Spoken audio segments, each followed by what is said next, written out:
दोस्तों, आज हम लोग पहले चैप्टर सेंटेंस की शुरुआत करते हैं। जैसे देखते हैं कि सेंटेंस का अर्थ होता है वाक्य, और सेंटेंस कई सारे वर्ड्स को मिलाकर एक हमें उसका अर्थ देता है। वो क्या कहलाता है? सेंटेंस। जैसे सेंटेंस, कोई भी सेंटेंस बनेगा तो वो सब्जेक्ट, वर्ब और ऑब्जेक्ट को मिलाकर बनेगा। सेंटेंस में सब्जेक्ट को क्या कहते हैं? परफॉर्मर।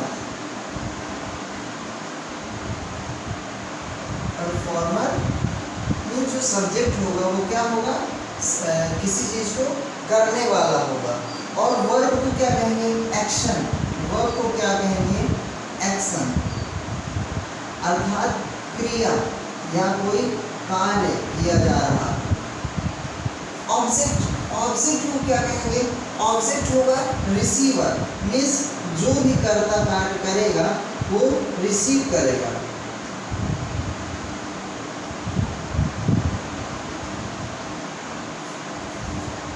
जैसे कि हम देख लेते हैं, हम अपने सेंटेंस में एक सेंटेंस देगा, मोहित goes to market। मोहित बाजार जाता है। तो मोहित क्या है? आपका मोहित क्या है? परफॉर्मर है। जाने वाला कौन है? मोहित। तो मोहित क्या हुआ? परफॉर्मर है। ये क्या हो जाएगा? सब्जेक्ट। फिर क्रिया क्या हो रही है इसके साथ? एक्शन क्या हो रहा है? वर्ब क्या है? तो वर्ब है गोज, मीन्स जाना। ये क्या है? एक्शन अर्थात वर्ब। क्या है? वर्ब। फिर टू तो प्रीपोजिशन है, इसको हम बाद में बात करेंगे। फिर कर्ता द्वारा जाया कहाँ जा रहा है या क्या किया जा रहा है? ये क्या है? कहाँ जा रहा है? मार्केट। मीन्स ये रिसीव कर रहा है, ऑब्जेक्ट। क्या है? ऑब्जेक्ट। अगला सेंटेंस अगर हम देखें,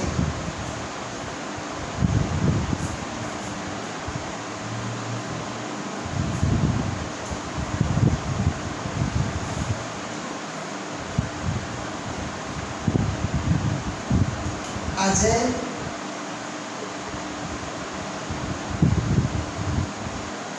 abused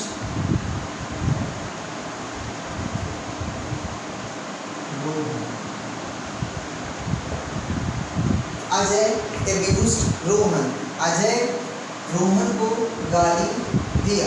अब बताओ, अजय क्या है? गाली देने वाला, मीन्स परफॉर्मर, एक्शन करने वाला। तो ये क्या है? परफॉर्मर है।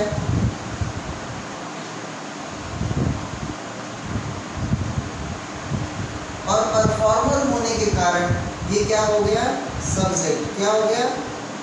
सब्जेक्ट। देन दूसरा देखते हैं कि सब्जेक्ट द्वारा जो क्रिया की जा रही है वो क्या है? गाली देने की। तो ये गाली देना क्या है? वर्ब। क्या है? वर्ब माने क्रिया। रोहन किसको गाली दे रहा है?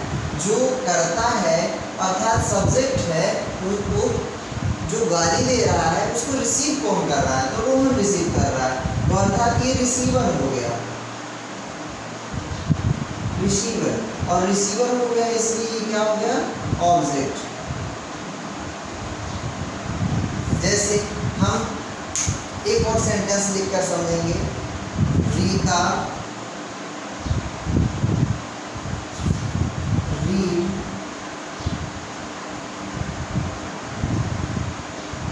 नॉवेल।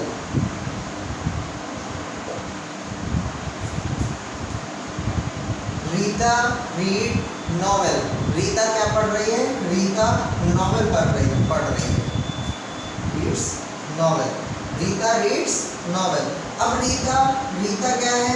रीता है सब्जेक्ट। रीता क्या है? सब्जेक्ट। पढ़ने वाला कौन है? रीता। तो रीता क्या हो गई? सब्जेक्ट। रीड क्या है? वर्ब है। नॉवेल क्या है? नॉवेल है हमारा ऑब्जेक्ट।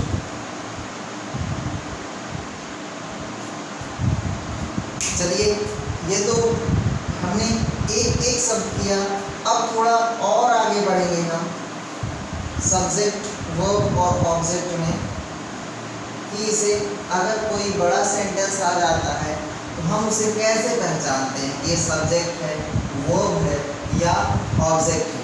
क्योंकि सेंटेंस की पहली पीढ़ी है सब्जेक्ट वर्ब और ऑब्जेक्ट, इन्हीं से मिलकर हमारा क्या बनता है, सेंटेंस। क्या बनता है, सेंटेंस। चलिए आगे देखते हैं। जैसे माई फादर बीट मी, मेरे पिता ने मुझको पीटा, मेरे पिता ने मुझको पीटा। मी मीन्स मुझे, बीट मीन्स पीटना, फादर मीन्स पिता, माई मीन्स, ठीक है। तो अब यहाँ देखते हैं कि सब्जेक्ट क्या होगा। आमतौर पर हम लोग देखते हैं कि सभी लोग देखते हैं कि पहले का जो वर्ड बना है वो केवल सब्जेक्ट होता है। नहीं, क्या होता है, किसी भी कार्य को करने वाला या परफॉर्मर क्या होता है, सब्जेक्ट होता है। तो जैसे मेरे पिता ने मुझको पीटा, तो पीटने वाला कौन है, मेरे पिता। तो ये क्या हो गए, सब्जेक्ट। क्या हो गए, सब्जेक्ट। चलिए आगे देखते हैं। किसको पीटा, मुझको पीटा, तो रिसीवर कौन था, मैं। तो यहाँ क्या हो गया, ऑब्जेक्ट। क्या हो गया, ऑब्जेक्ट। अगला देखिए कि क्या कर रहे हैं पिता, मुझे क्या कर रहे हैं, तो पीट रहे हैं। और पीटने की क्या है, क्रिया हो रही है, और क्रिया हो रही है तो अर्थात ये क्या है, वर्ब है। क्या है, वर्ब। ठीक से देखिएगा, क्योंकि आज हम इंग्लिश की जो शुरुआत कर रहे हैं बहुत ही लो लेवल शुरुआत कर रहे हैं और ये आप सभी के लिए हेल्पफुल होगा। जैसे देखते हैं अ ब्लैक बॉय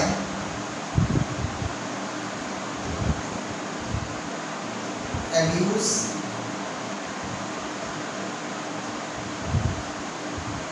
me।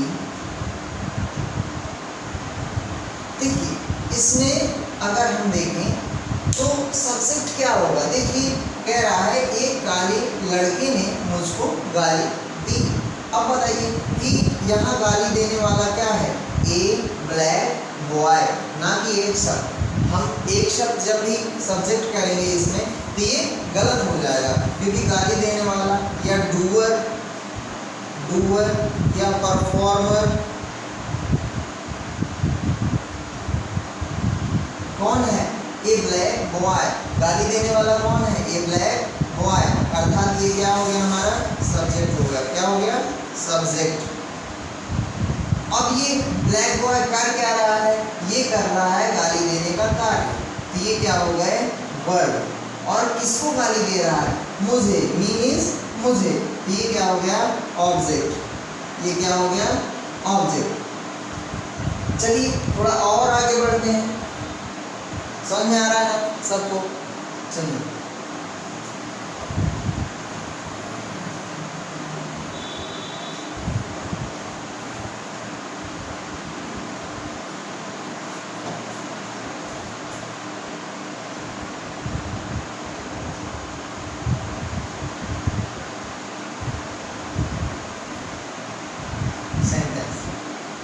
देखते हैं। जैसे आप लोग को पता हो कि अगर कोई सेंटेंस लिखा है तो उसमें ऑब्जेक्ट अगर हमको ना दे तो हमें कैसे पता चलेगा कि ऑब्जेक्ट लिविंग है या नॉन लिविंग है।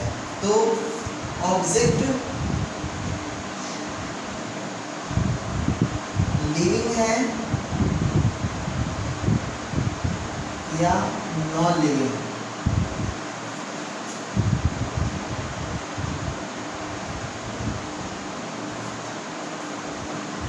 आज हम ये नए तरीके से जानेंगे कि कैसे हम जानें कि ऑब्जेक्ट लिविंग है या नॉन लिविंग।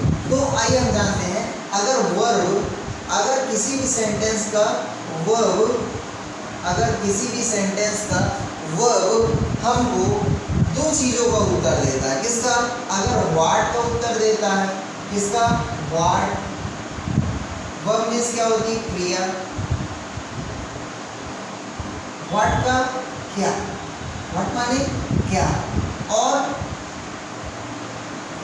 whom अर्थात whom, अगर whom का उत्तर देता है whom का, तो अगर व्हाट का उत्तर देता है तो ये क्या है, क्या, क्या का उत्तर देता है। अगर आप सभी को ये क्या का उत्तर देता है तो ये क्या होगा, नॉन लिविंग होगा। क्या होगा, निर्जीव होगा। क्या होगा, निर्जीव, नॉन लिविंग। तो ऑब्जेक्ट क्या होगा, OBJECT, ऑब्जेक्ट क्या होगा आपका, नॉन लिविंग अर्थात निर्जीव। और अगर आपका वर्ब से प्रश्न करने पर ऑब्जेक्ट whom का जवाब देता है तो whom का जवाब होने पर ये क्या होगा, लिविंग। क्या होगा, लिविंग अर्थात सजीव, अर्थात इसमें जीवन होगा। जैसे कि इसी रूल से हम देखते हैं कि माय फादर बीट मी, ये वाला सेंटेंस हमने पहले सब्जेक्ट वर्ब ऑब्जेक्ट में यूज कर रखा है। जैसा कि देखेंगे इसमें कि ऑब्जेक्ट हमारा यहाँ पे क्या है, मी है कि नहीं, मी है, आप सभी को दिख रहा है मी है, ठीक है। तो अगर मैं देखें कि हम इसे, ये वर्ब है, क्या है, वर्ब। अब वर्ब से प्रश्न करना शुरू करेंगे कि मेरे पिता क्या पीट रहे हैं, तो क्या पीटने पर मुझे का उत्तर आ रहा है क्या, नहीं आ रहा। लेकिन अगर मैं पूछूं कि मेरे पिता किसे पीट रहे हैं तो उत्तर क्या होगा, मुझे पीट रहे हैं। तो ये मी क्या होगा, लिविंग होगा। क्या होगा, लिविंग होगा। और अगर मैं यहाँ कह दूँ कि मेरे पिता, my father beat a chair, अगर यहाँ पे कहा जाए कि मेरे पिता एक कुर्सी पीट रहे हैं तो मैं यहाँ डायरेक्ट प्रश्न बनेगा कि मेरे पिता क्या पीट रहे हैं या क्या पीट रहे हैं। तो जब क्या का जवाब मिलेगा, व्हाट का हमें जवाब मिलेगा, व्हाट का, ये क्या होगी, नॉन लिविंग। क्या होगा ऑब्जेक्ट, नॉन लिविंग। और ये जब व्हाट का जवाब देगा किसका, WHOME, होम का जवाब देगा तो ये क्या होगा, लिविंग होगा। चलिए इसे सबको नोट कर लीजिए, फिर इसके बाद हम आगे बढ़ते हैं।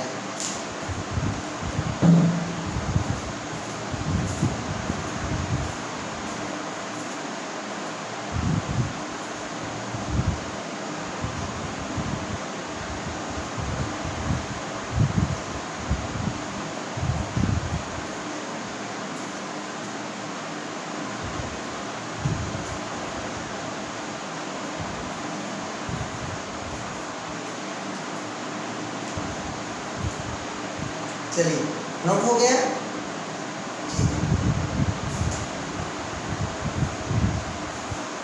आप लोग की रिवीजन के लिए क्लास यूट्यूब में पढ़ी रहेगी, आप लोग पढ़ते रहिए। ये 9th 10th 5th 7th 8th 12th competition level के लिए क्लास हेल्पफुल होगी। इंग्लिश, मैथ्स जो इसमें आपको मिलता है। जैसे अगला सेंटेंस कोई लेते हैं और हम ब्लैंक छोड़ते हैं तो आप लोग बताइएगा। जैसे Rohan abused dot dot dot, option देता हूँ राधा एंड चेयर, चेयर अर्थात कुर्सी। दूसरा sentence, my father punished, my father punished dot dot dot, किसको,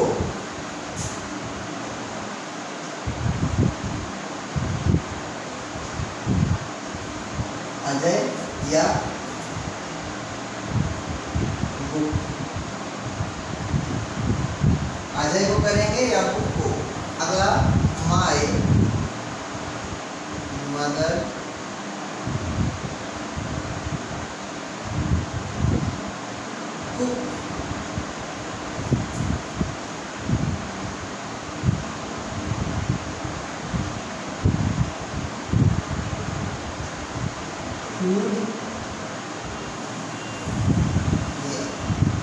या रेखा। अब बताइए, यहाँ पे हम 3 सेंटेंस लेके रखे हैं कि माय मदर कुक फूड या रेखा। बताइए रेखा क्या है, लिविंग है, और फूड क्या है, नॉन लिविंग। तो इधर हम देखते हैं शुरू से, Rohan abuse Radha and cheer. अब बताइए इन दोनों में से सही क्या है। रोहन अब्यूज में गाली देना, रोहन ने किसको गाली दी, चीयर को। अगर हमारा जवाब यहाँ पे क्वेश्चन क्या बन रहा है, किसको किसको किसको का जवाब मिल रहा है, अर्थात whom का जवाब मिल रहा है। और अगर whom का जवाब मिलेगा तो यहाँ पे क्या होगा, लिविंग थिंग्स, क्या लिविंग थिंग्स होगी, और लिविंग थिंग्स होगी ये क्या होगी, लिविंग यहाँ पे क्या है, राधा, क्या है, राधा, ना कि चेयर। तो चेयर गलत हो जाएगा और राधा सही हो जाएगा। चलिए अगले में पढ़ते हैं। My father punished dot dot dot, कह रहा है मेरे पिता ने सजा दी। अब तो पूछोगे कि मेरे पिता ने किसको सजा दी, मेरे पिता ने किसको सजा दी। यहाँ उत्तर किसका मिल रहा है, किसको ना, तो किसको का क्या, whom। अब whom मिल रहा है तो whom का उत्तर क्या होगा, अजय अर्थात जिंदा है, लिविंग है, और बुक अगर देख लिया जाए तो बुक क्या है, नॉन लिविंग है। तो जैसे ही अजय का शब्द आएगा तो अजय क्या है, लिविंग है, और whom का उत्तर क्या आता है, लिविंग थिंग्स। तो अर्थात क्या होगा, अजय। ठीक है, आगे देखते हैं। माय मदर कुक फूड, और रेखा कहती है मेरी माता बना रही है, क्या पका रही, कुक मीन्स पकाना। अब बताओ कुक, तो यहाँ किसका उत्तर मिल रहा है, क्या का, और क्या करता है, व्हाट को उत्तर देता है। और पिछले रूल में हमने देखा है कि जहाँ व्हाट का उत्तर मिलता है वर्ब से, वो क्या होती है चीज़ें, नॉन लिविंग, क्या होती हैं, नॉन लिविंग अर्थात निर्जीव। तो बताओ यहाँ खाना निर्जीव है, लेकिन रेखा क्या है, सजीव। तो यहाँ फूड क्या हो गया, यहाँ फूड हो गया निर्जीव, तो फूड क्या हो गया, सही हो गया, रेखा क्या हो गई, गलत। तो यहाँ हम क्या बनेंगे, फूड। चलिए बच्चों, आज हम अपनी क्लास यहीं तक रखेंगे, कल से इसके आगे की क्लास चालू करेंगे, और सभी लोग अपने अपने टाइम से अपनी क्लास देख लें, और आपके लिए बहुत ही सपोर्टिव होगी ये क्लास इंग्लिश की। धन्यवाद।